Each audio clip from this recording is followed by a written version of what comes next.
Today I'm going to be making some shrink film earrings, and what I'm using is a stamp from BeebeeCraft, and this is the stamp I'm going to use first. And I have it on my stamping platform, and I also have some sanded shrink art film here ready to stamp onto. And I am going to be using Stays On ink in jet black to stamp onto that surface. And the reason I'm using a stamping platform for this is just in case I need to stamp it more than once. So, okay, that looks like some good coverage. And let's line this up here and give it a go. Give it a nice press. Make sure it makes contact. And let's see how we did. All right, and I can tell that I need to stamp it again. So that is the reason for using a platform, is so that you can line things up and stamp it more than once. All right, so I have the plastic in the same place again. It looks like it moved on me a little bit,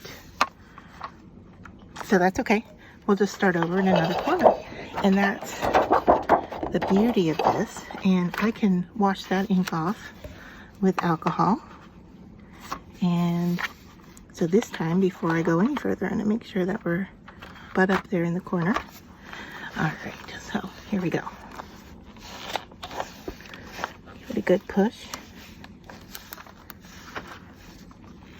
And let's see, I have my ink dried a little bit.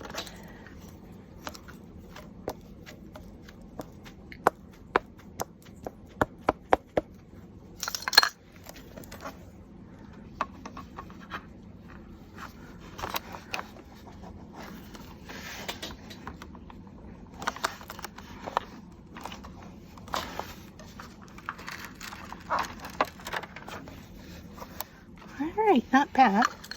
Still missing a little bit of the center, so I'm just going to ink that area up.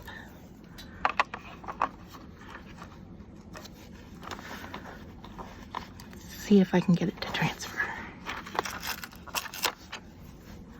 So that's a little bit better. Alright, so now I'm going to move on to another section.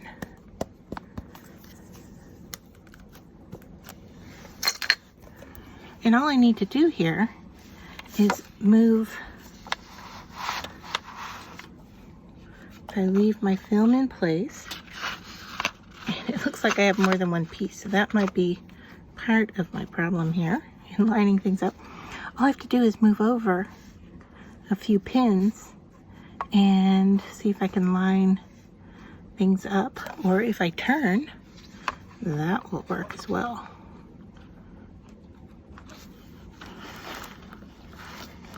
So give it a good push.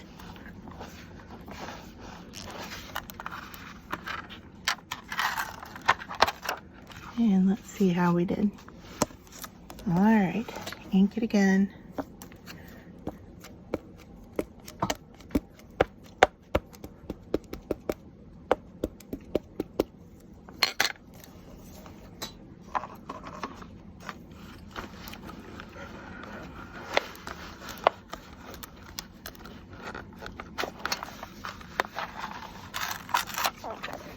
All right, that's a good stamp. All right, I'm going to turn this one more time. Get this extra piece out of here. All right, and let's see. Can I get one more on here? Well, I can definitely get it over there.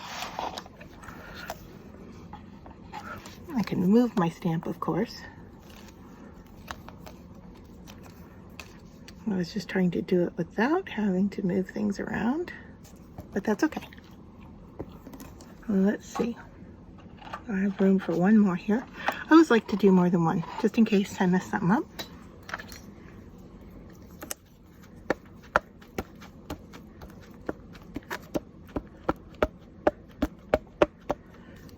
And I also like to use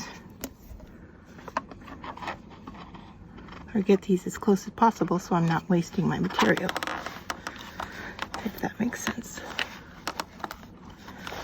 All right.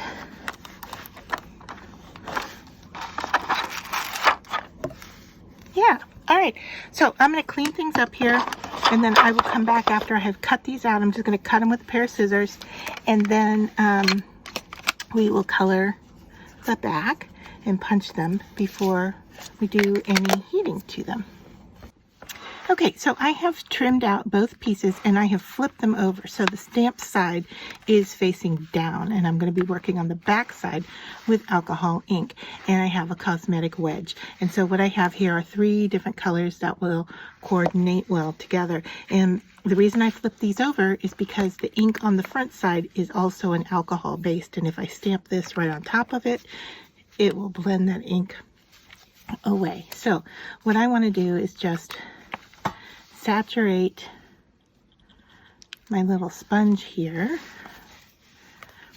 and then we will stamp onto the back.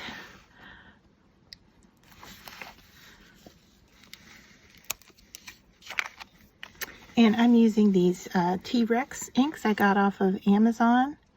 I can put a link to those if you're interested, but here is what that looks like. And so then I'm just going to pounce all over the back. Now we don't need a high level of coverage because this is going to shrink down and then become more concentrated.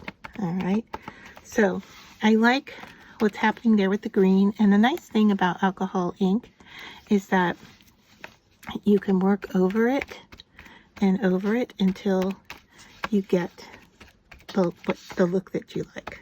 Okay, so I can see that the blue isn't quite as enhanced over here, so I'm going to stamp that, and then I'm going to go with some more light green to stamp on here as well. So that's all that needs to be done. Sorry, I didn't mean to bonk into you. But that's all that needs to be done, and I'm going to let those dry, and then we're going to punch them and then shrink them. All right, so I'm setting up for the next step, and so what I have is my heating tool here. I have my hole punch. This is just a standard regular hole punch. I have my tweezers and the 2 pieces that we just inked up. I am using a permanent marker here to mark a little teeny dot where I want to punch my hole. Okay, so that's so that it will line up for both earrings.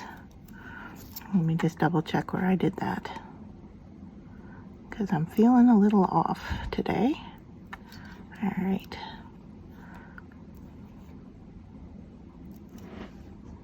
That's good enough to show me where to go. All right. And so then I am just going to line up my punch here and try to be right in the center of that spot and punch my hole.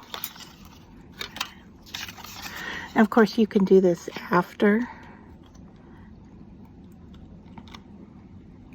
with a drill if you don't feel confident doing it with a hole punch. All right, so that being done, I am going to heat these, and I'm heating them on my glass mat, which can take the heat. All right, and I am just going to now use my large tweezers to hold this down as I heat with my heat tool. Now my heat tool is very noisy, so I'm going to mute the sound and speed things up for you. All right, but you'll be able to see what happens.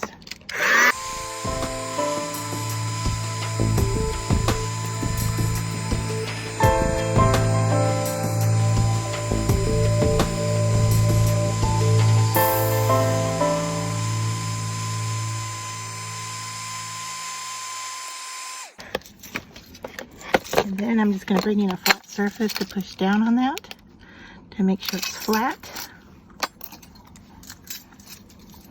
And there you can see the difference in the color. All right, they're similar, but you can see that this one is much more intense. All right, and looks like I got a little bit of something on there.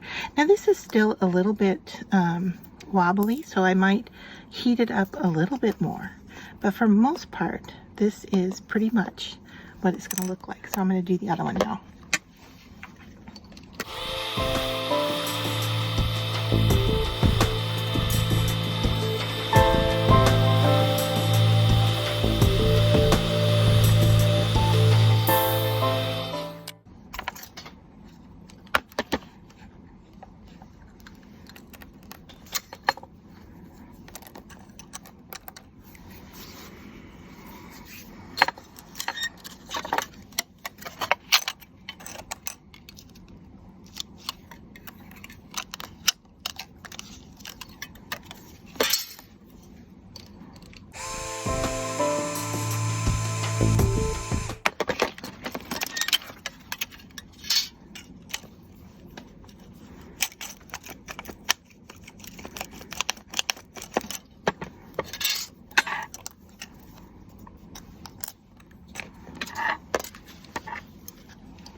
Alright, now that they have shrunk, I am just going to coat them with some glossy UV resin and expose them.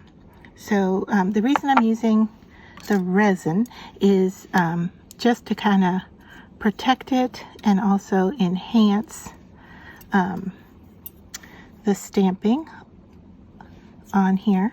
And I'm just going over it with a really light coat. I love this kind of nail polish kind of application, and I'm going to go over both sides. So that is my next step, and you can see how quick and easy this is, just to coat. And it also enhances that stamping, so it kind of brightens things up and makes that stand out a little bit more than it did, which I like the look of that as well.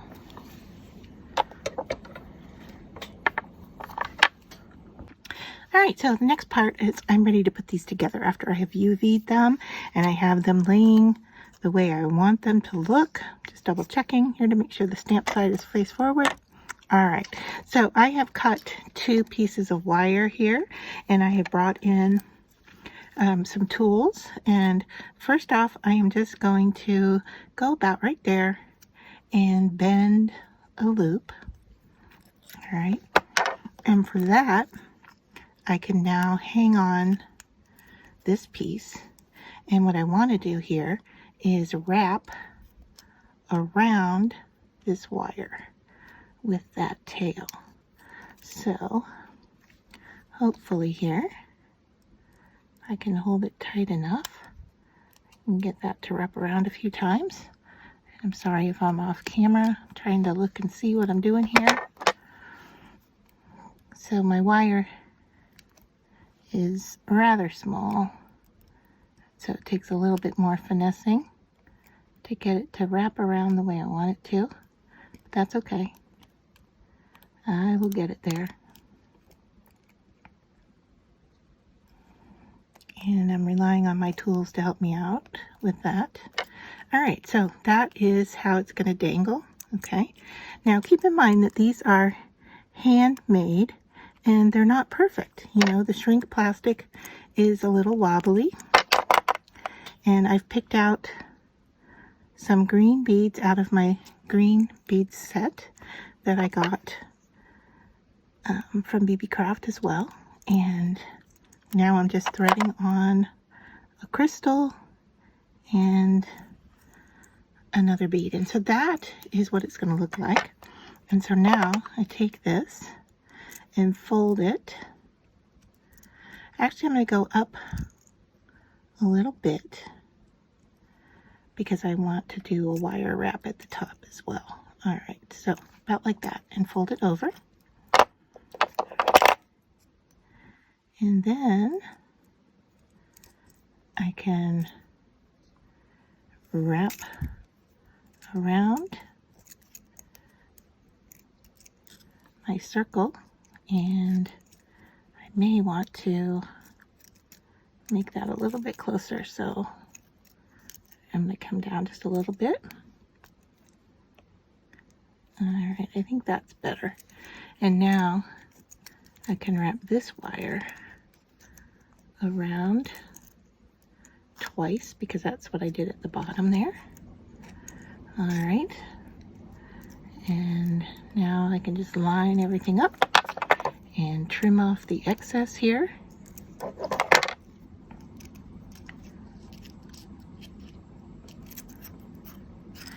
I really would like to get in closer to that wire, so I think I'm going to have to bring in my wire clippers if I can find them.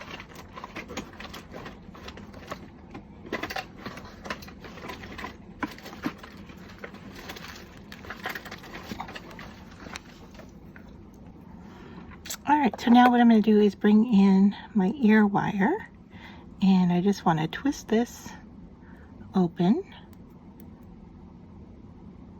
So I'm lifting up, I am not pulling out, and now I'm going to hang a piece on there and twist that back. Alright, now I'm going to show you that I did nip at the wire here for this piece. However, it still has a little, it's being a little fiddly, it still has a little bit sticking out there, and so I'm having a little trouble getting that cut off, so I'm going to have to bring in some tighter wire clippers to get in there and get that piece if I can't get it to bend down, because these just didn't get close enough. So that's something I will finish off camera, but now I'm ready to just thread the other piece the same way.